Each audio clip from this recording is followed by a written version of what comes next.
করে সাম্যের বাণী জানালো গুরুচাঁদ জগত সংসারে। এই যে কুসংস্কার করেছিল শোনেন জ্ঞানীজন, এবার পাপী নিধন না করে পাপ করেছে নিধন। অনন্য যুগে পাপীকে নিধন করা হতো, কিন্তু কলি যুগে সেই ভাবনা আর নাই সতত। এই যুগে পাপী নিধন না করে পাপ তরাইয়া মানুষকে হরিনামের মধ্যে নিচ্ছে তরাইয়া। তাহলে দাঁড়াইয়া বলি আমি ধর্মসভাস্থান কি কি সংস্কার করেছিল আমার বাবা গুরুচাঁদ। 1846 সাল 13ই মার্চ জানি শ্রী গুরুচাঁদের আগমন শোনেন জ্ঞানীগুণী। মাত্র 6 বছর বয়সে গেল পাঠশালায়, সব জায়গায় শিক্ষা গ্রহণ করেছিল ভাই।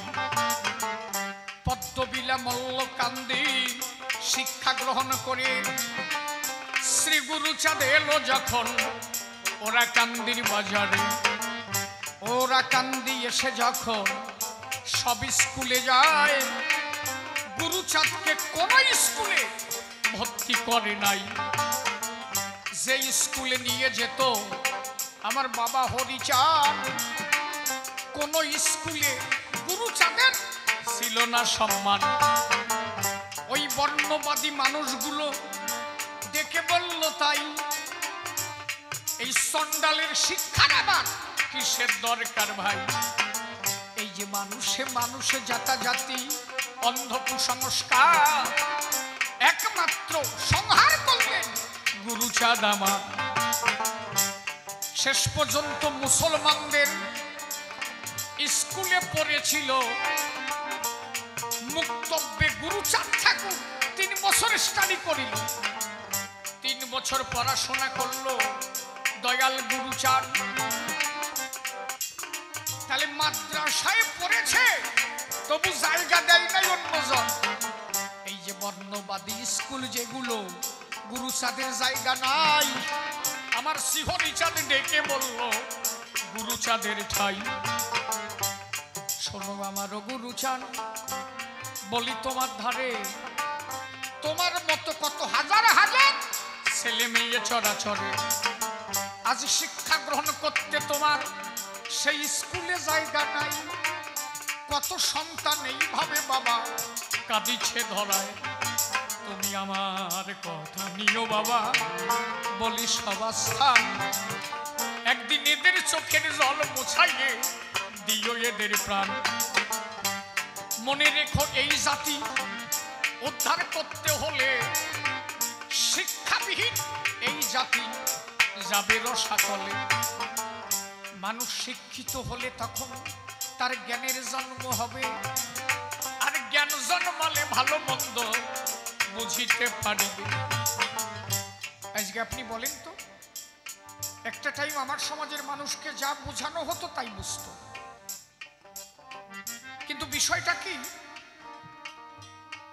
সত্যি কি মানুষের কোনো জাত আছে নাকি?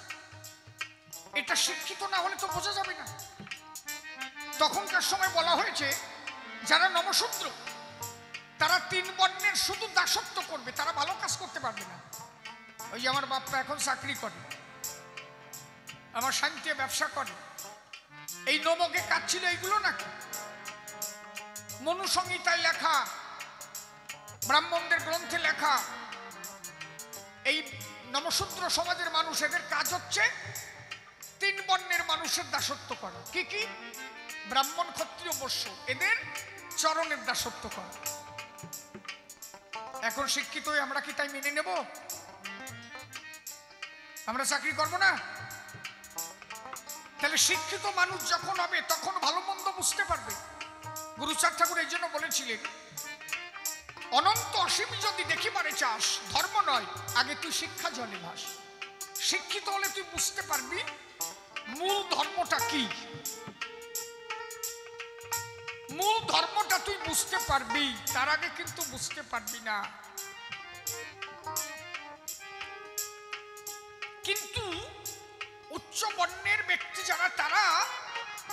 সবকিছু দিতে স্বীকার করলো, কিন্তু কোনোভাবে এদের স্কুলে যাওয়ার স্বীকার হলো না। এদের স্কুলে যেতে দেওয়া হবে না। কেন?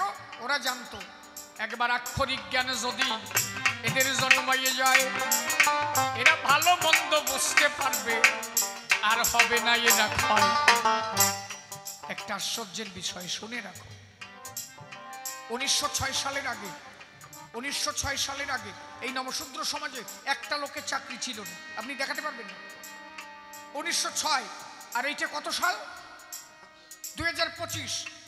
টোটাল হলো কত? 119 বছর। এই 119 বছর আগে একজন নমশূদ্রের চাকরি ছিল না। এই 119 বছরের মধ্যে প্রথম চাকরি এই নমশূদ্র সমাজ, অল ইন্ডিয়া বেসিক। কথাটা মনে রাখো। ডক্টর বি আর আম্বেদকর অনেক পরে, গুরুচাঁদ ঠাকুর তার ডেট অফ বার্থ 1846, আম্বেদকর সাহেবের ডেট অফ বার্থ 1891। 45 থেকে 46 বছরের ছোট আম্বেদকর সাহেব গুরুচাঁদ ঠাকুরের থেকে। এট ফার্স্ট প্রথম এই নমশূদ্র সমাজের প্রথম যে চাকরি পায়, এদের কোনো চাকরি ছিল না। তো শিক্ষা তো দূরের কথা, যখন শিক্ষা গ্রহণ করলো গুরুচাঁদ ঠাকুরের দয়ায়, তারপরে চাকরি দেয় না। শশীভূষণকে নিয়ে মিট সাহেবকে ধরে প্রথম চাকরি গুরুচাঁদ ঠাকুরের জ্যেষ্ঠ পুত্র শ্রী শশীভূষণ ঠাকুর, সাব রেজিস্ট্রারি পদে শিলিগুড়িতে। আপনি এখন বলেন তো, এমন কোন ডিপার্টমেন্ট আছে যে সেই ডিপার্টমেন্টে আমাদের নমশূদ্র নাই? কি উকিল, মুক্তার, জজ, ব্যারিস্টার 119 বছর আগে এরা কেউ ছিল না। 119 বছর আগে এরা কেউ ছিল না। গুরুচাঁদ ঠাকুরের প্রথম ছেলে শশীভূষণ ঠাকুর প্রথম চাকরি পায়, তারপরে এরা চাকরি পায়। তাহলে 119 বছরের মধ্যে এই পর্যন্ত ছেয়ে গেছে। আমেরিকা, ফ্রান্স, জার্মান, রাশিয়া, চীন, আপনি যে কোনো দেশে যান, এর বীজ দুই সাইডে পাবেন। এমন কোন জায়গা নাই যে আমাদের এই বীজ নাই। কি? তাহলে এটা একমাত্র গুরুচাঁদের দান। যদি গুরুচাঁদ না আসতো, আজকে এই জাতি কোনোভাবে উচ্চ স্তরে যেতে পারত।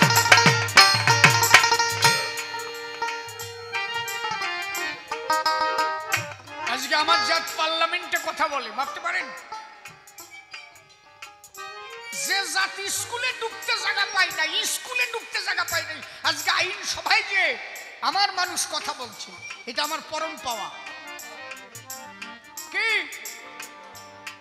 আজকে আমার মানুষ একজন জজ হয়ে কথা বলছে, আমার মানুষ ডেপুটি ম্যাজিস্ট্রেট সাহেব হয়েছে, আমার মানুষ হাইকোর্টের লয়ার। আর বাবা, 119 বছর আগে যাকে কোনো খবর ছিল না, 4,500-এর উপরে স্কুল করেছিল। এখন অনেকে মানতে চায় না, বলে সেই স্কুলগুলো গেল কানে। তা তুমি আতায় পাবা না। শোনবা স্কুল কানে গেল। 1872 সালে প্রথম সার্বিক শিক্ষা আন্দোলন করেছিল গুরুচাঁদ ঠাকুর ব্রিটিশ সরকারের বিরুদ্ধে। তখন অখণ্ড ভারতবর্ষ। ব্রিটিশ সরকারকে বলল, আমাকে স্কুল করে দিতে হবে, শিক্ষা গ্রহণের এত জাতাজাতি থাকবে কেন? ব্রিটিশ সরকার বলেন, ঠিক আছে, আমার কাছে কোনো জাতি নেই। বলে, তাহলে আপনি স্কুল করে দেন। গুরুচাঁদ ঠাকুর বলেন, ঠিক আছে, তাই হবে, আমি স্কুল করে দেব। স্কুলটা কেমন হবে? উনি একটা সভা করে বললেন, যার গোয়াল ঘর আছে, গরুগুলো যখন মাঠে যাবে ওইটাকে স্কুল বানাতে হবে। যত সময় মাঠে গরু থাকবে তত সময় স্কুল, আবার গরু যে ঢুকে যাবে গোয়াল ঘর হয়ে যাবে। রান্নাঘরের খাওয়া দাওয়া শেষ, স্কুল হবে, আবার খাওয়া দাওয়ার সময় রান্নাঘর হবে।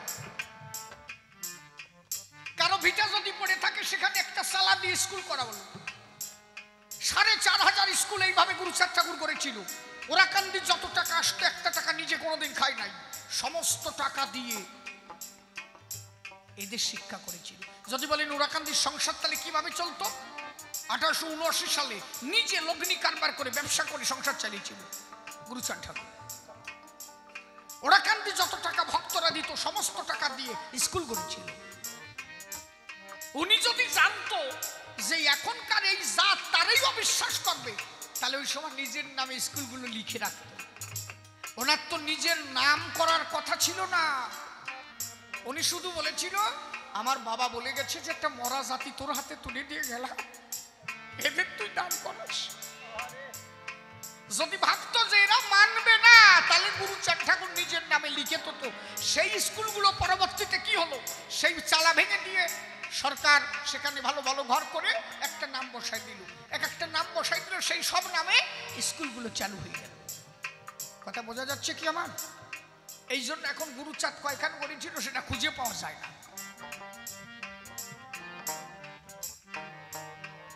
হরিচাঁদ ঠাকুর জন্য লীলা সম্বরণ করে, তখন পূর্ববঙ্গে একটা দুর্ভিক্ষ নেমে আসে। এদের তো টাকা পয়সা ছিল না, এরা বোঝো না, পরের বাড়ি বিক্রি করে খাত। কিষেন দিলি পয়সা দিত না। এই শিডুল কাস্টের নারী যদি রাস্তা দিয়ে চলতো, ঘটি গলায় দিয়ে চলতে হতো, জাটা পায়ে বেঁধে চলতে হতো, একটু তো ব্যাপার মনে করো না।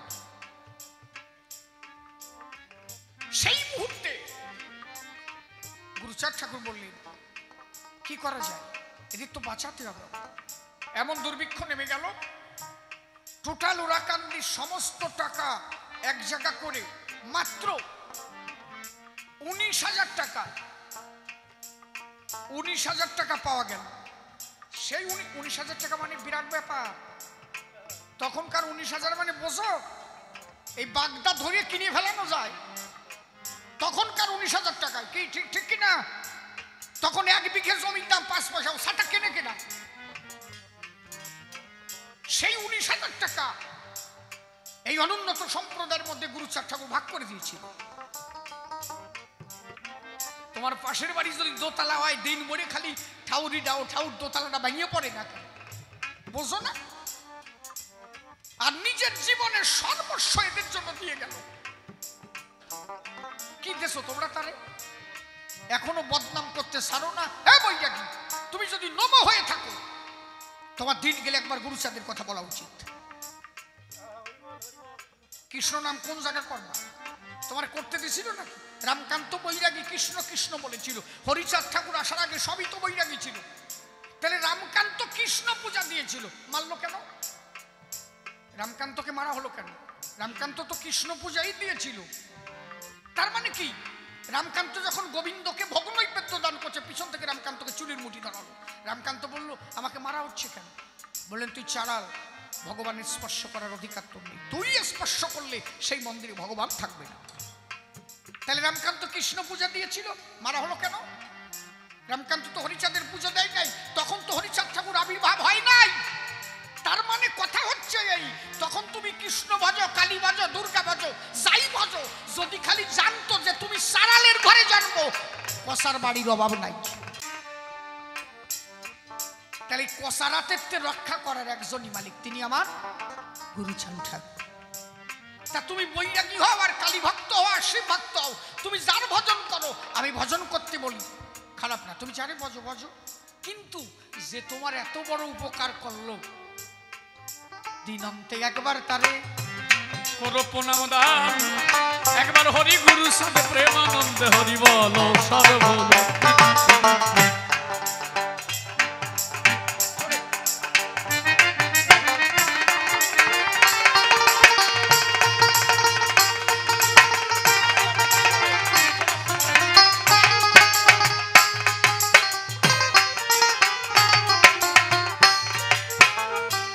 আমার কথা বোঝা গেছে কি?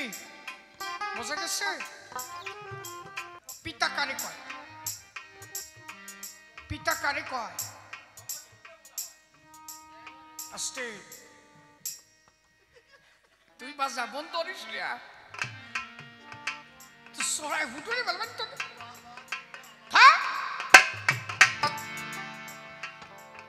পিতা তিনি হন একজন জন্মদাতা, একজন লালন পিতা,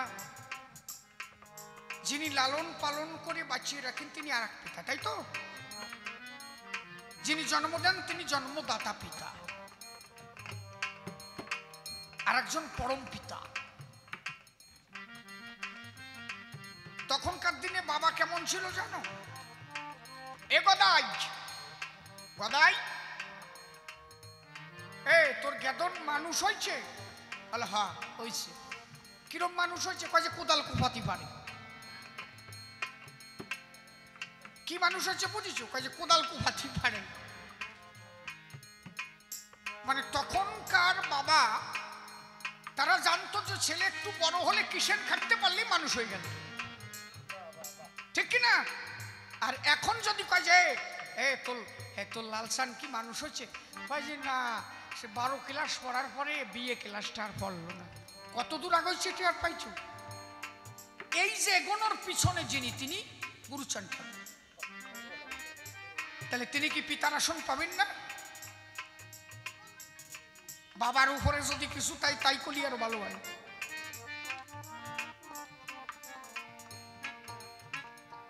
এরা কিভাবে চলবে, মানে একটা সন্তানকে মানুষ করতে গেলে pie to pie, point by point কিভাবে চললে একটা ছেলেকে, যেমন মা সন্তানকে কি করে, প্রথমে একটা কাঠি ধরে হাউডিটা শেখায়, আয় আয় হাঁটি হাঁটি বাই বাই, হাঁটি হাঁটি বাই বাই, হাউর হাঁটি বাই বাই, হাউর হাঁটি। এই যে হাঁটা শিখায়, গুরুচাঁদ ঠাকুর প্রথমে করলেন কি জানো? গুরুচাঁদ আগে দেখলেন কি, আমি যে জাতের মধ্যে এসেছি এরা কৃষিকাজ ছাড়া আর কিছু জানে না, সারাদিন জন খেটে এরা কয় পয়সা পাবে, তারপরেও কি জমিতে যা হবে তার 3 ভাগ জমিদারকে দিয়ে দিতে হবে। তাহলে জমি চাষ করে কি থাকবে?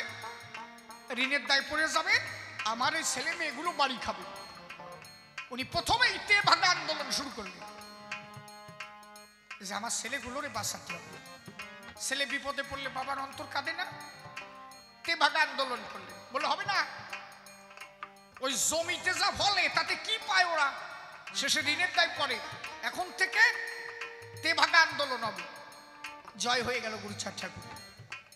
কৃষিকাজে উন্নতি হলো, অর্থ আসা ধরলো। গুরুচাঁদ ঠাকুর বলল, এবার তোমরা কাজ করো, ছেলে মেয়ে শিক্ষা দাও, সংসার করবা, শোনো কিভাবে করবা।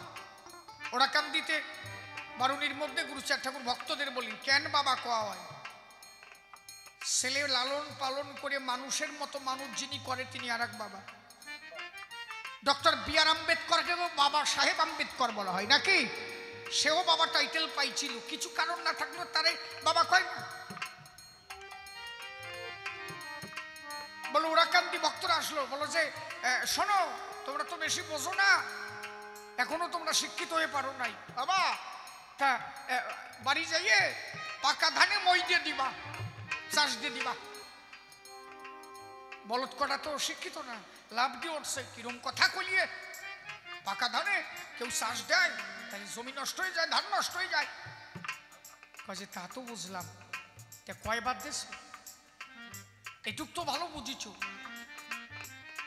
যে ধান পেকে যত সময় বাড়ি না আসে তত সময় জমিতে চাষ দিতে হয় না। বাবা তোমরা এটা তো ভালো বোঝো, তাহলে যত সময় জমিতে বীজ দেবে, বীজের থেকে বৃক্ষ হবে, বৃক্ষের ফল ফলবে, সেই ফল বাড়ি আসবে, তারপরে আবার চাষ দিয়ে জমিতে চাষে যাবে। বাবা তা তোমরা ফসল আসার আগে কয়বার করে চাষে গেছো? এটা কয় যে না আমি যাই নাই, ও কয় যে আমি যাই নাই। গুরুচাঁদ ঠাকুর কয় যে কয়টা আসো সব কয়টাই গেছো।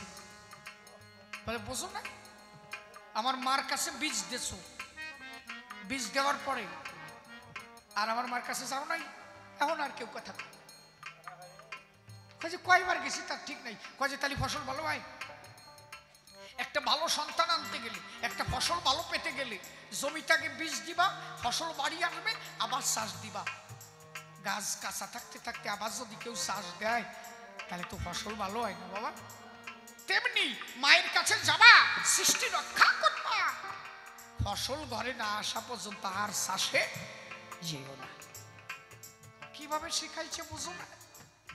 এর হাতে ধরে ধরে ধরে ধরে বাবা কারে কয়, এই মহেশ, ওই মহেশ ব্যাপারী থাকতো সাথে। মহেশ কি এ চাষবাস করে এরা দাঁড়াতে পারবে না বাবা, তা কি করবো? বলছে কয়েকশো নৌকা বানাতো, পানসি নৌকা বানা, কয়েকশো পানসি নৌকা বানালো। বলে এক একটা নৌকা 10-12 জন করে সেটিং করে আমি টাকা দিচ্ছি, এদের রাখি মালের ব্যবসা করাও, ব্যবসা করতে শুরু করাও।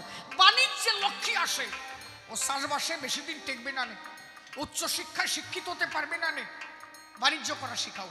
নিজে কাঠির টাকা দিয়ে কয়েকশো নৌকা বানালো, সেই নৌকা দিয়ে এক একজন 10-12 জন 13 জন 14 জন করে এক একটা নৌকাতে, পানসি নৌকাতে তুলে দিয়ে নিজে টাকা দিয়ে ব্যবসা শিখালো।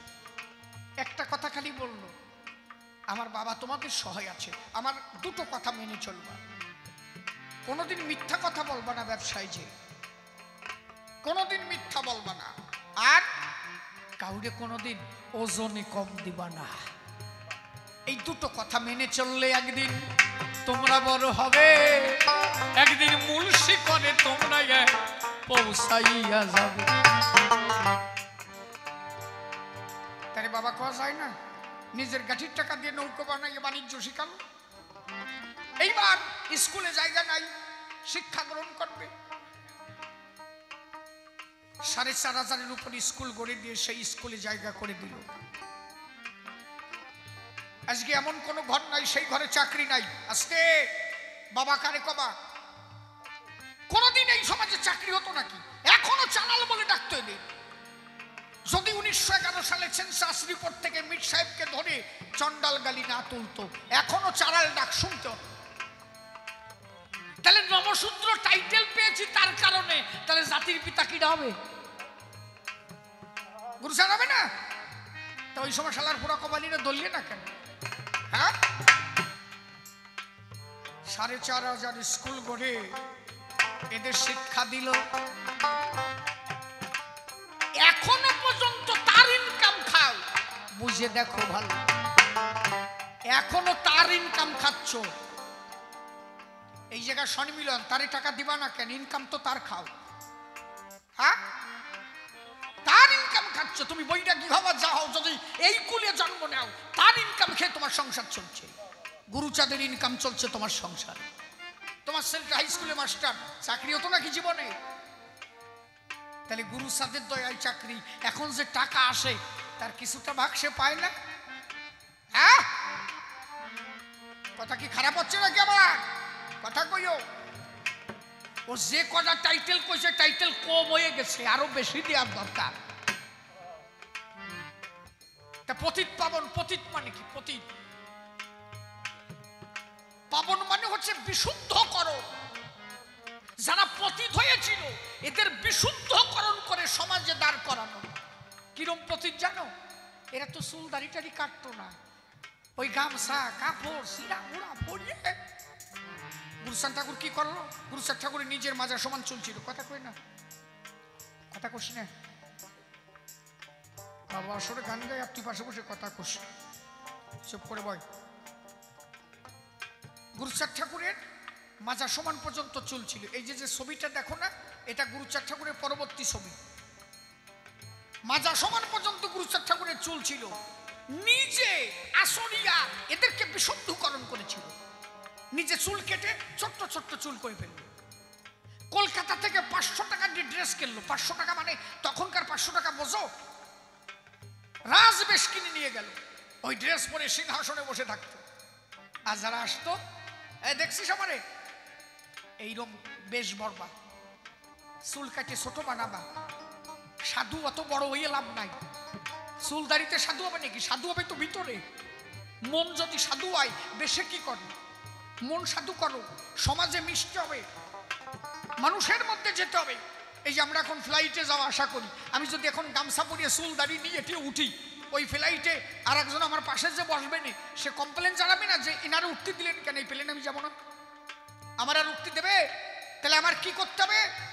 ওই পাশের যে বাউন্ডা বসে আছো, যাতে বুঝতে না পারে যে আমরা নব, মানে আমাদের যে আচার আচরণে ছোট জাত বলতো, মানুষের তো জাত হয় না, কিন্তু আমার আচরণে যেন না বোঝে ও যে ড্রেস পরবে তার 3 গুণ ড্রেস ভালো পরো। সুলিপ মানে সেইভাবে ভাব দিয়ে ওঠো। নিজে ধরিয়ে ধরিয়ে ধরিয়ে ধরিয়ে হাতে এগে শিখাইছে। তা বাবা কারে কবা নাকি? ভালোই তো গীতি জুল দিতে, ভালোই তো। হ্যাঁ,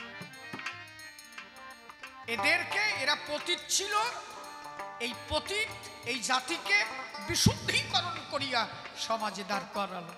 এই জন্য পতিত পাবন বলে তারে দেয় পরিচয়। একবার পতিত পাবন শ্রী গুরুচাঁদানন্দে হরি বল ভাই হরি বল।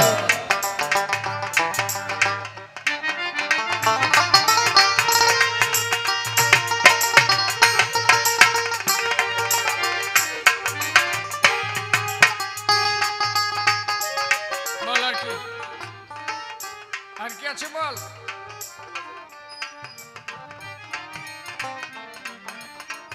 তাহলে দাঁড়াইয়া বলি আমি ধর্মসভা স্থান। একদিন শান্তি মাতা বলে, শোনো গুরুচান, বলে গুরুচান তুমি পয়সার জন্য এত ভাবো কেন? খালি ভাবনাটা দেখো। অগুরুচান এত পয়সার জন্য ভাবো কেন? বলে কেন মা? বলে ওরাকান্দি এত টাকা আসে, তোমার বাবার জন্য কত টাকা দেয়, এই টাকা দিয়ে আমাকে সংসার চলে না। কি ভাবনা বোঝো? গুরুচান ঠাকুর বলছে মা ওরাকান্দি যত টাকা আসে ওর একটা টাকা তো আমার জন্য কেউ দেয় না। আর বাবা এরকম বাবা কয়ে মা ওরাকান্দি যত টাকা আসে ওরা তো একটা টাকা আমারে দেয় না, ও টাকা আমার বাবার টাকা, ও টাকা আমার হরিভক্তের টাকা, ওর একটা টাকা আমি ক্ষয় করতে পারবো না। কোনোদিন একটা টাকা নিজে খাই না। এই জন্য অশ্বিনী ঘোষে গান লাগছে না, গুরু চাত্তাই করছে মানা জরিমানা, কেউ খেও না সে আর কুল পাবা না। যত টাকা আসতো সেই টাকা দিয়ে নিজে এদের স্কুল করেছে, এদের সম্মিলন করেছে। 1881 সালে দত্তডাঙ্গা ঈশ্বর গাইনের বাড়িতে প্রথম নমশূদ্র সম্মিলন। 1900 সালে করেছিলেন তেবাক আন্দোলন। 1906 সালে নমশূদ্র সমাজের প্রথম চাকরি শ্রী শশীভূষণ। 1911 সালে সেন্সাস রিপোর্ট থেকে চন্ডালগালি তুলে দিয়ে নমশূদ্র লিখন। 1912 সালে গুরুচাঁদ ঠাকুরকে দরবার মেডেলে ভূষিত করা হলো। সে কি ঘটনা জানো? গুরুচাঁদ ঠাকুরকে দরবার মেডেল দেওয়া হবে কেন? দরবারে মেডেল দেওয়া হবে, উচ্চ বর্ণের মানুষেরা প্রতিবাদ শুরু করলো যে চন্ডালের ঘরে কেন দরবার মেডেল দেওয়া হবে, এ তো ফালায় পড়ো নাই। গুরুচাঁদ ঠাকুর বললেন, তখন কুমুদ বিহারী মল্লিক হচ্ছে ফরিদপুরের ডেপুটি ম্যাজিস্ট্রেট সাহেব। কথা বোঝা যাচ্ছে নাকি? তাই কয়জন 28 সেকেন্ড রাত বেশি হয়ে গেছে না? ঠিক আছে যাও, আমরাও ছেড়ে দেবো। আর কত সময় গাবো? হ্যাঁ, এই কুমুদ বিহারী মল্লিক হচ্ছে ডেপুটি ম্যাজিস্ট্রেট সাহেব। গুরুচাঁদ ঠাকুর বললেন, কুমুদ এরা প্রতিবাদ করে কেন? বলে বাবা আমাদের মধ্যে দরবার মেডেল আপনি পাবেন কেন? তাই বলেন, দেখেছো কুমুদ আমার এই জাত বোঝে না, কারা এদের ভালো চায়, এরা যে এদের ভালো চায় না এ জাত কবে বসবে? কুমুদ বিহারী মল্লিক বললেন, দরবারে মেডেল দেবে পঞ্চম জজ, এরা তোমার কি করবে? কুমুদ বিহারী মল্লিকের ঘরে ফরিদপুরে গুরুচাঁদ ঠাকুর বসে আছে।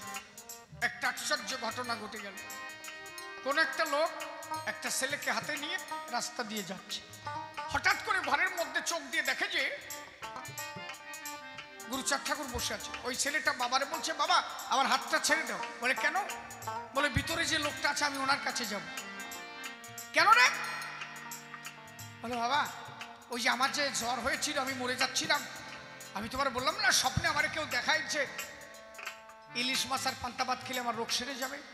বলে হ্যাঁ, আমি তো তোর এনেও দিয়েছিলাম। বলে ওইটা খেয়ে আমি ভালো হয়েছিলাম, কিন্তু কে আমার এনে দিল তারে তো আর খুঁজে পাই নাই, স্বপ্নে দেখিয়েছি। বলে হ্যাঁ তা তো ঠিক। বলো সেই ডাক্তার আজকে আমি পেয়েছি।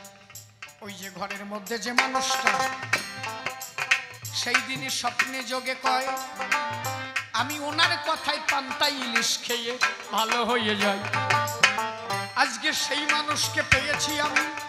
আমার মনে গেছে ভাবো, আমি প্রেমা